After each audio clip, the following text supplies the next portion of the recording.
buenas tardes a todas y a todos. A nombre de CISOC, Centro de Investigaciones Socioculturales de la Universidad Alberto Hurtado, quiero agradecer a todos por su presencia y darles la más cordial bienvenida. Para CISOC es un hecho muy relevante poner a disposición de todos quienes estamos interesados en los fenómenos culturales este libro, La trama social de las prácticas culturales, cuyos editores son Pedro Güell y Tomás Peters, dos destacados y muy queridos académicos. Especial significación tiene para nosotros este momento en que con esta publicación estamos inaugurando la colección de CISOC Cultura y Sociedad. Desde sus inicios, hace algunas décadas, nuestro centro ha buscado responder a la inspiración original de intelectuales jesuitas, en especial del padre Renato Poblete, sociólogo, con profunda formación en las realidades culturales, convencido de que era necesario pensar a Chile con las herramientas de las ciencias sociales y desarrollar investigación rigurosa y en compromiso con la justicia. Desde esas raíces arranca nuestra propuesta actual por desarrollar investigación sobre los fenómenos sociales, culturales y religiosos y contribuir al debate sobre las transformaciones en esos ámbitos. A partir del año 2010 formamos parte de la Facultad de Ciencias Sociales de la Universidad Alberto Hurtado. Agradezco a la decana, señora Francisca Márquez, su permanente apoyo a nuestro trabajo. En esta fase de nuestra historia institucional nos hemos propuesto abrirnos a nuevas preguntas y debates de la sociedad chilena en busca de comprender los nuevos fenómenos culturales del país, actualizar la discusión sobre los temas religiosos y pensar las transformaciones de las familias desde una perspectiva plural y dialogante. Esta tarde queremos agradecer a cada uno de los autores de este libro porque han hecho posible avanzar el diagnóstico de los procesos sociales que acompañan el consumo cultural y porque con sus aportes contribuyen a acercar la investigación a la elaboración de políticas públicas e iniciativas culturales. De un modo especial, felicitamos a los editores, a Pedro Güell, sociólogo, doctor en sociología, destacado investigador de CISOC y del PNUD, y a Tomás Peters, joven sociólogo de esta universidad, magíster en Historia del Arte, actualmente haciendo su doctorado en Estudios Culturales en la Universidad de Londres. En muy poco tiempo, Pedro y Tomás lograron constituir una voz autorizada en el ámbito de las políticas y el consumo cultural, a través de la formación de redes, estudios, conferencias y publicaciones, tanto a nivel nacional como latinoamericano. Les agradecemos no solo por este libro, que va a ser comentado a continuación, sino también porque con su trabajo han contribuido a hacer de nuestro centro un lugar grato y estimulante. A ellos y a todos ustedes, muchas gracias.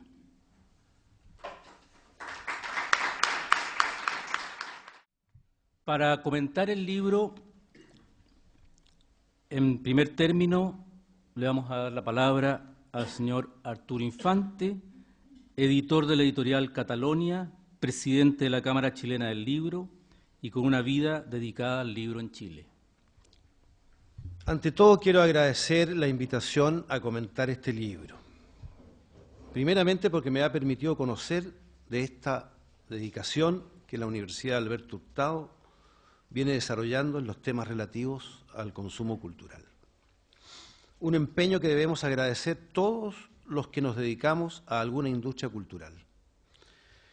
Si de algo nos quejamos, y con justa razón, y en lo que todos coincidimos frecuentemente, es que la falta de información y análisis en torno a los distintos objetos de nuestro trabajo es mayúscula. Por ello, no dudé en aceptar la invitación de Pedro Güell a presentar este libro, nada más saber cuál era su tema. A pesar de que presento libros casi todas las semanas, no acostumbro a estar de este lado del mostrador. Soy más bien cerca de acá. Por ello mismo confieso cierta timidez a la hora de juzgar públicamente un libro, ya que inevitablemente me siento inclinado a ser sincero en mi opinión. Entiendo que no estoy obligado a hacer una exaltación del libro que hoy se presenta. No soy colega cercano de los autores, ni sociólogo, menos estadístico. Con suerte reconozco la 10ª parte de los textos que acompañan la bibliografía de sus capítulos. Por ello, solo me acomoda comentar este libro desde la perspectiva de un simple lector, casi de un opinólogo. Por deformación profesional, no puedo dejar de juzgar este libro en sus aspectos netamente editoriales. Así que parto por ahí. El libro es sin duda un valioso aporte a la reflexión y profundización de la realidad del consumo cultural en nuestro país. Su intento de penetrar en la trama social de las prácticas culturales es un propósito perfectamente logrado desde un punto de vista metodológico. El aparato crítico que acompaña toda la reflexión a lo largo del libro le da un peso convincente a las conceptualizaciones desprendidas de los datos duros. La bibliografía que sustenta cada uno de los capítulos permite inferir un estado de la cuestión muy próximo. Bien estructurado, articula con eficacia cada una de las partes o trabajos en que se divide el libro, para ir acercando al lector al propósito del mismo. Las herramientas conceptuales que permiten penetrar los datos y comprender la interacción entre la subjetividad y la sociedad de los chilenos acompañan al lector con suficiente claridad. Las afinidades selectivas del consumo cultural, la individuación interactuando con la estructura social, la actividad situada en la experiencia de consumo, las percepciones socioculturales, la canasta básica del consumo cultural, etcétera. Todos conceptos que creo haber descubierto en esta lectura. Además, no hay erratas imperdonables a simple vista, ¿no? En suma, la prueba de la blancura editorial la pasa más que piola al libro, con ciertas reiteraciones y muletillas perdonables y propias de las limitaciones a la homologación que tienen este tipo de publicaciones en que confluyen diversos autores. Pero ya entrando en la esfera del lector opinólogo, cabe consignar que no es precisamente un libro entretenido. Es más, creo que permite confirmar el poder que tiene el libro, y en este caso este libro, para interesar y fastidiar al mismo tiempo. Lo interesante de él te hace llegar hasta el final, como el caso mío, y agradecer su lectura. El hastío viene por la sensación de estar girando interminablemente sobre la obviedad de las conclusiones. Me queda la impresión de que los valiosos y preparados investigadores eran dignos de mejores datos. Que si bien resulta legítimo que las reflexiones se hagan sobre la base, en general, de la encuesta del Consejo Nacional de la Cultura y las Artes del año 2009, probablemente la más reciente y completa disponible, esto no es óbice a que se esté acusando constantemente todas las limitaciones de la misma. En lo personal tiendo a desconfiar de los resultados de estas encuestas. O son demasiado gruesos, o están distorsionados por la muestra, o la inducción de la pregunta. Confieso mi desconfianza hacia los porcentajes de fiabilidad que ellas mismas se dan, altísimos, sobre el 90% de márgenes de error. Esta afirmación temeraria solo puedo demostrarla desde el olfatímetro de la opinología. No me pidan más. Pero no dejan de inquietarme afirmaciones sobre temas que vivo cada día con el libro. Que el 50% de la población de Chile no lee, no hace falta hacer mucha indagación para constatarlo, ¿eh? Y que las variables de lectura se discriminan por el nivel socioeconómico, ¿no? Y que el grupo ABC1 es el mayor lector. Es posible que todo esto esté vinculado a las encuestas, pero hay ciertas otras constataciones que tiene esta encuesta que a mí en particular me resultan un poco contradictorias con la realidad que veo cada día. Por ejemplo, que se llega a la conclusión de que a partir de los 45 años las inclinaciones de los lectores chilenos van por el lado religioso. A mí me hace pensar, como entre todo tipo de libros que he echado en mi mochila para comercializar en este país, han estado los religiosos también. Ya no los quiero porque no se venden. Que seguramente la encuesta se encontró con una gran cantidad de la emergencia del mundo evangélico, ¿no? Porque si uno mira las estadísticas de importación, el libro religioso ocupa unos lugares muy importantes, porque están los catecismos, las Biblias. Entonces, cuando hablamos de lectura en esa encuesta, hay que ver qué encuesta hacemos. Lo mismo con los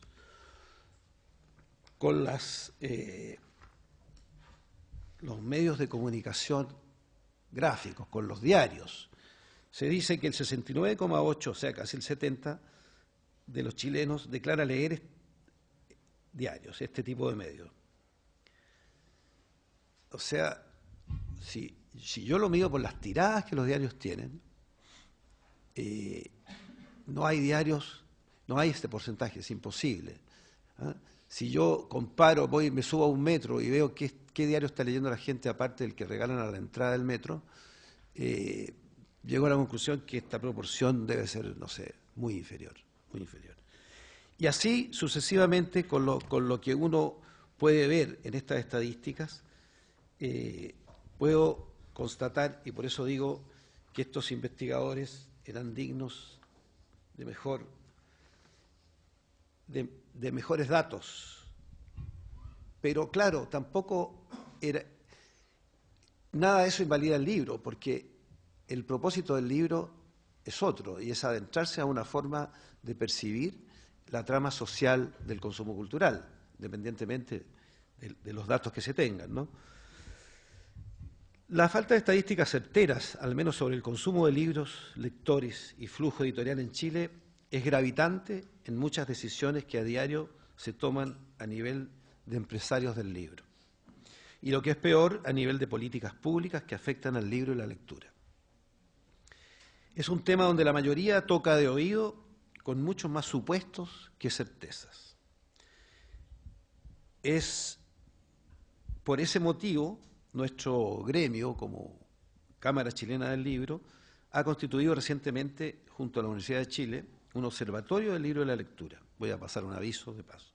Que, entre otras cosas, promoverá investigaciones cuantitativas y cualitativas de este tipo. Un estudio como este, con la calidad profesional que trasuntan sus investigadores. Nada más leer, uno observa que hay gente preparada y muy sólida en su materia, que sabe muy bien de qué está hablando. Estos investigadores es un buen ejemplo de algunos de los materiales con los que espera contar este observatorio, que, dicho sea de paso, no porque sea de la Universidad de Chile, no está abierto, está por el contrario, abierto a todas aquellas investigaciones, tesis, estadísticas que se están desarrollando en cualquier espacio y preferentemente en las universidades, ¿no? Con todo, quiero felicitar a los autores y a la editorial por poner a disposición de los estudiosos e interesados este trabajo valioso, y agradezco que me hayan posibilitado su lectura. Muchas gracias. Le agradecemos al señor Arturo Infante y le damos la palabra a Martín Hoppenheim, director de la División de Desarrollo Social de CEPAL, de larga y reconocida trayectoria en los estudios culturales latinoamericanos. Muchas gracias por la invitación y la oportunidad. Y lo mejor de aceptar una presentación es tener que leer el libro. Y la verdad que cuando toca presentar por compromiso, uno tiende a hacer una especie de lectura diagonal y picotear un par de ideas y en torno a eso hacer un pequeño discurso que suene convincente y verosímil. Pero la verdad es que en este caso, en Empecé el libro y me agarró, igual que Arturo, y llegué, yo creo que línea a línea hasta el final. Y es mucho lo que quisiera decir y poco el tiempo disponible porque el protocolo reza que las presentaciones tienen que ser breves. Pero voy a tratar de ser por lo menos sintético y resaltar las ideas que me parecen más decidoras sobre lo significativo que resulta este libro y lo significativo tanto en el medio cultural como en el medio de las ciencias sociales, que creo que son los dos registros en los cuales el libro se mueve dentro del debate nacional. En una perspectiva, yo diría, más como de cambio cultural, considerando la fase de modernización y de modernidad que vivimos en Chile, creo que el libro es muy importante porque el libro toca, yo diría, un nervio muy sensible de la reflexividad hacia la cual se mueve la sociedad chilena.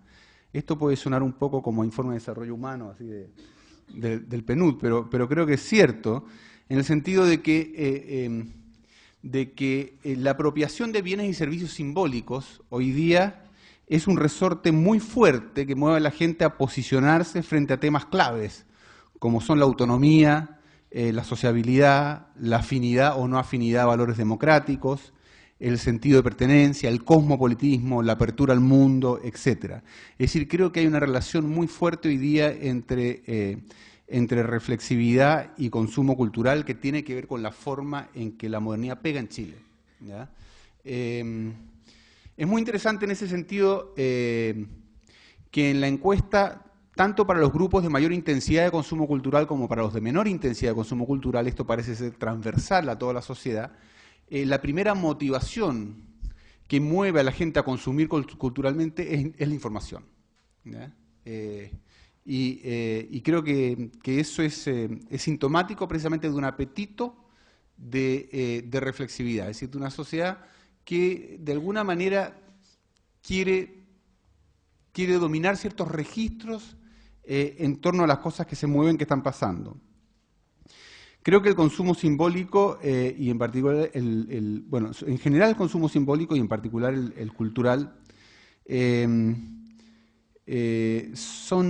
están por eso en el centro del cambio social, porque creo que marcan una relación dialéctica que el libro capta muy bien y que el libro propone muy bien, que es la relación entre lo que ellos podrían llamar estructura e individuación. Vale decir, cómo por un lado nuestra forma de consumir culturalmente, la frecuencia, la intensidad, la orientación, etcétera, está parcialmente determinada por ciertas estructuras como son el nivel educativo, el nivel socioeconómico, la edad y en alguna medida el género, ¿ya? Pero por otro lado, dentro de ese mundo de determinismos parciales, hay también una creciente, una muy fuerte voluntad de individuación, es decir, hay una demarcación, en cierta forma, que hace de que no sea una coincidencia absoluta, ¿sí? Y eso lo hace también interesante. Creo que también el libro se coloca en otro debate, sin mencionarlo con mucha fuerza, pero creo que se coloca en otro debate muy presente en Chile, que es el debate sobre la igualdad, ¿ya? Pues el debate sobre la igualdad tiende a ser un debate muy centrado en la matriz de la distribución de los ingresos, ¿ya? Pero si uno considera el acceso a bienes culturales y los patrones de consumo de bienes culturales como diferenciados según oportunidades, tal como aparece aquí, aparece por ejemplo que quienes tienen bajo nivel de consumo o medio bajo nivel de consumo, fundamentalmente, sobre todo medio bajo y medio, arguyen problemas de acceso, problemas de distancia, dificultades de acceder, ¿no? Estas diferencias en oportunidades de consumo cultural hoy día creo que son un elemento para hablar sobre desigualdad que no se usa habitualmente. Y creo que sí es importante usarlo porque no es solo una especie de pequeño lujo burgués o pequeño burgués el consumir cultura, sino que precisamente, por lo que se dice en el libro, el ser consumidor de cultura tiene que ver precisamente con este espacio de reflexión, este espacio de consumo simbólico que nos permite márgenes mayores o menores de individuación, de autonomía, de afinidades electivas, es decir, de inclinación hacia ciertas visiones del mundo y hacia ciertos valores. Y por eso me parece muy interesante colocar en el debate sobre igualdad el acceso diferenciado a los bienes y servicios culturales. Por otro lado, también me parece muy interesante colocar este libro basado en una encuesta, que es la del 2009, pero con alguna referencia a la encuesta del 2004, es decir, hay dos encuestas, con todas las fallas que puede tener, es decir, tomémoslas como referenciales, no como precisas. Y hay una comparación, además, hacia el final del libro, con encuestas un poco distintas, pero que más o menos coinciden en el tiempo, en el caso de México, es decir, permiten una referencia a otro país latinoamericano y compararnos con otro país también. Y ahí, frente a eso, uno puede preguntarse la clásica pregunta, digamos, de la letanía, ¿no es cierto?, de que si estamos en una especie como de gran apagón o déficit de cultura, o si este es un modelo de desarrollo que la cultura realmente no le importa. Y bien sabemos que en los últimos 20 años ha habido una expansión tremenda de la industria cultural, de los mercados culturales.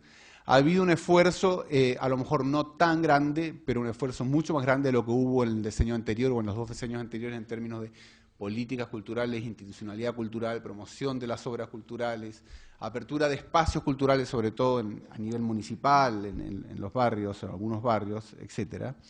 Entonces importa preguntarse por cómo la gente lo vive.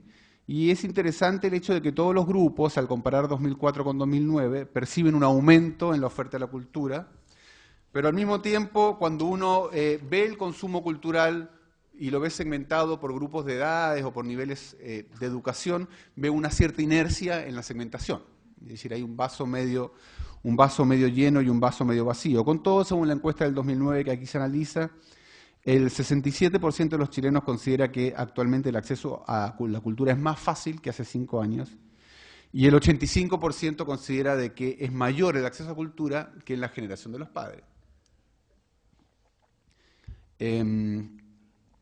Otro elemento que me parece muy interesante en el libro es cómo se trata de combinar este paradigma de la estructura, que privilegia la estructura, con otro que privilegia la subjetivación, la individuación.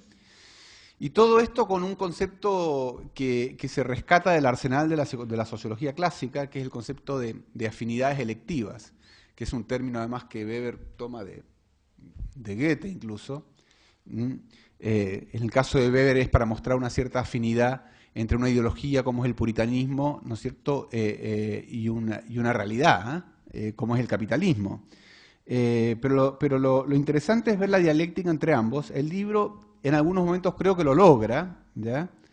Y incluso la pregunta clave se plantea en la página 23 de esto, que no sé si es la misma página 23 del libro, en que la pregunta que se hace es qué rol juegan los bienes culturales masificados, tanto en las posibilidades de individuación de las personas como en los nuevos procesos de organización estructural de la sociedad y especialmente en el acoplamiento entre ambos procesos. En suma, lo que importa en este libro es captar la interacción entre individuación, consumo cultural y estructura social. Y ahí está este concepto de afinidades electivas haciendo como de puente o de vaso sanguíneo para tratar de juntar estas piezas, que no es fácil y que es todo un desafío.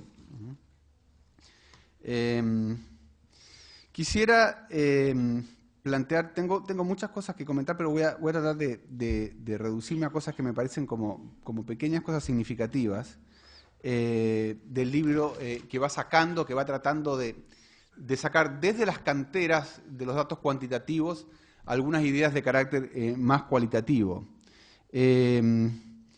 Por ejemplo, una idea interesante que aparece en la página 39 es que a mayor intensidad, porque los autores dividen en un intento por clasificar grupos de consumidores, dividen entre 5 grupos de consumidores que son básicamente los siguientes. Un grupo allá arriba que es un grupo que consume más cultura, sobre todo, digamos, que sale a consumir cultura ahí, sale a los espectáculos, al cine, al teatro, a los conciertos, va a los museos, en fin, etcétera.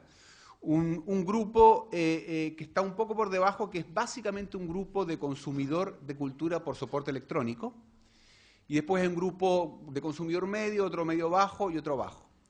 Y en esta escala se empiezan a cruzar variables y una de las cosas interesantes que aparece, por ejemplo, es que en el grupo de alto, digamos, de consumo alto de cultura, hay mayor individuación. La individuación, por supuesto, es una categoría muy discutible, muy compleja, pero hay mayor individuación en el sentido de que hay una mayor, por ejemplo, claramente hay una elección más deliberada de los productos que se consumen. Es decir, no se consumen simplemente porque están ahí, son accesibles, porque están en el barrio, porque son gratis, en fin, sino que se consumen ya como que se va más al callo de lo que se quiere.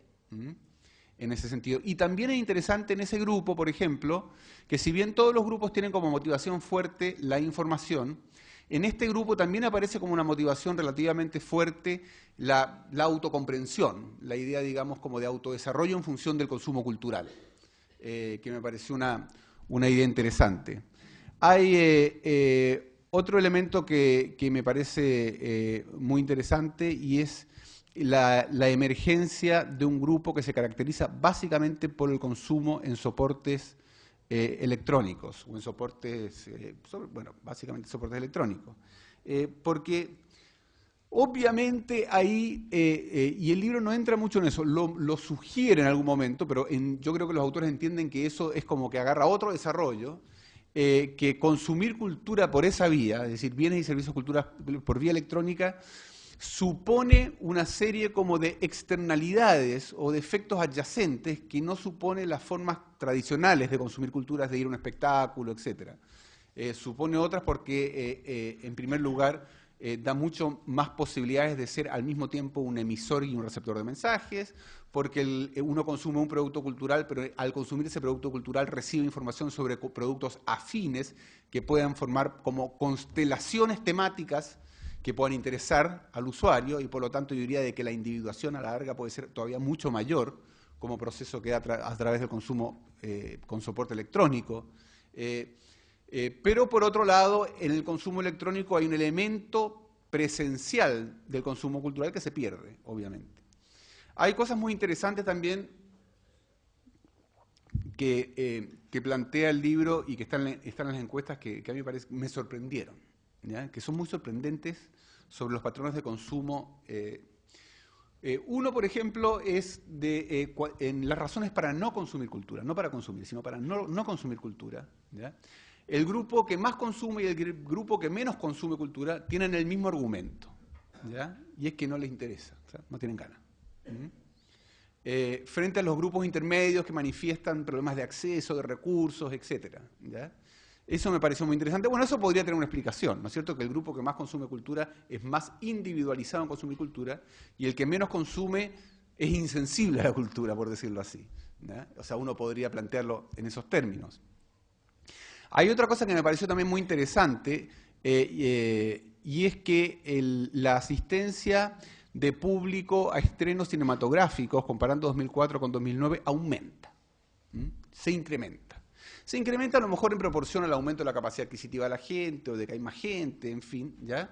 Pero sorprende porque un poco derriba el mito de que la facilidad de ver todo tipo de películas sin costo debiera producir una especie de decadencia del espacio, ¿no es cierto?, teatro, el espacio cine, y no ocurre, ¿ya? No ocurre. Es decir, la gente le interesa, aparentemente, tener la experiencia de una cierta pertenencia, una cierta ritualización, un cierto estar con otros en ciertos actos de consumo cultural. Lo que se dispara claramente en los mercados culturales y en audiencias es la asistencia a conciertos. Bueno, ahí es muy fuerte el concierto más bien juvenil, ¿ya? El concierto de rock. Cuando uno ve la segmentación etaria por asistencia a conciertos, claramente los jóvenes la llevan, o sea, de lejos, absolutamente.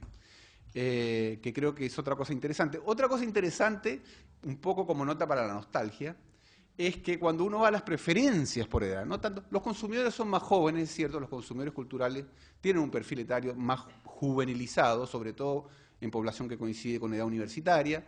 Primero, digamos, porque no están criando hijos y tienen más tiempo para salir y consumir cultura, ¿no? Probablemente. Segundo, porque tienen suficiente educación para estar muy motivados para consumir cultura sin tener tantas responsabilidades. Y tercero, porque ya no están tan cansados para salir, ¿no es cierto?, cuando uno está ya al final del ciclo de vida y prefiere no salir tanto a lo mejor, ¿ya? Eso puede ser. Pero, en fin, esa es la población que más consume cultura en términos de productos culturales en los cuales uno sale a consumir, ¿ya? Es interesante el hecho de que en música, claramente, las preferencias de los jóvenes sean la música, sean el rock, entre las distintas alternativas que la encuesta pone. En cambio, en los mayores, claramente, es la música romántica, ¿ya?